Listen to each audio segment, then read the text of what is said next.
ઉપલેટાની દિવ્ય જ્યોત સેવા સંસ્થાના બાળકોને પાણીજન્ય બીમારી ન થાય તેવું સ્વચ્છ પાણી પી શકે તે માટે વોટર ફિલ્ટર મશીન ભેટ અપાયું। આ ફિલ્ટર મશીન બામણાસા ખેડ જૂનાગઢના શિક્ષક દંપતી દ્વારા જીવીબેન મસરીભાઈ સોલંકીના સ્મરણાર્થે મસરીભાઈ પરબતભાઈ સોલંકી પરિવાર તરફથી અપાયું। આ નિમિત્તે ગ્રામજનો અને સંસ્થા વતી પ્રમુખ કિરણબેન પીઠિયા, રમેશભાઈ પીઠિયા, નીતિનભાઈ સાપરિયા સહિત ટ્રસ્ટીઓએ હાજર રહી દાતાઓનો આભાર વ્યક્ત કર્યો। હું કિરણબેન પીઠિયા, દિવ્ય જ્યોત દિવ્યાંગ સેવા સંસ્થા ઉપલેટા।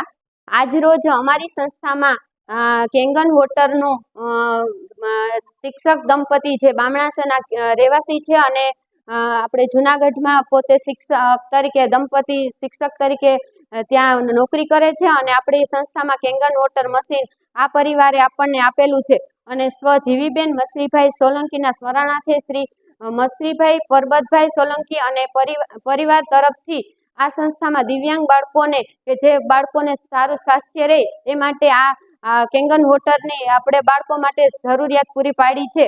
આ પરિવારને દ્વારકાધીશ ઘણું બધું સુખ સંપત્તિ આપે એવી ભગવાન પાસે અમે પ્રાર્થના કરીએ છીએ। નમસ્કાર, મારું નામ ધવલ બોરખતરિયા, ગામ જૂનાગઢ।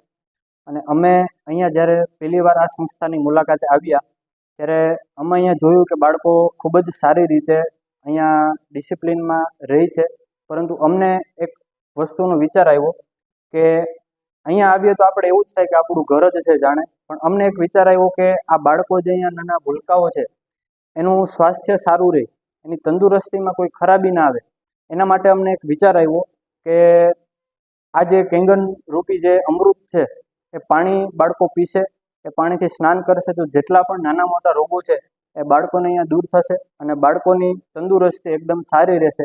એટલે મસરીભાઈ પરબતભાઈ સોલંકીના પરિવાર હસ્તે આ મશીન અમે અહીંયા સ્વર્ગવાસી જીવીબેન મસરીભાઈ સોલંકીના સ્મરણાર્થે દાન સ્વરૂપે અહીંયા અમે આપીએ છીએ અને એ બદલ અમે ખૂબ લાગણી અનુભવીએ છીએ આ બાળકો પ્રત્યે કે અમે અહીંયા આપી અને આ બાળકોની તંદુરસ્તી ખૂબ જ અમે સારી રાખશું।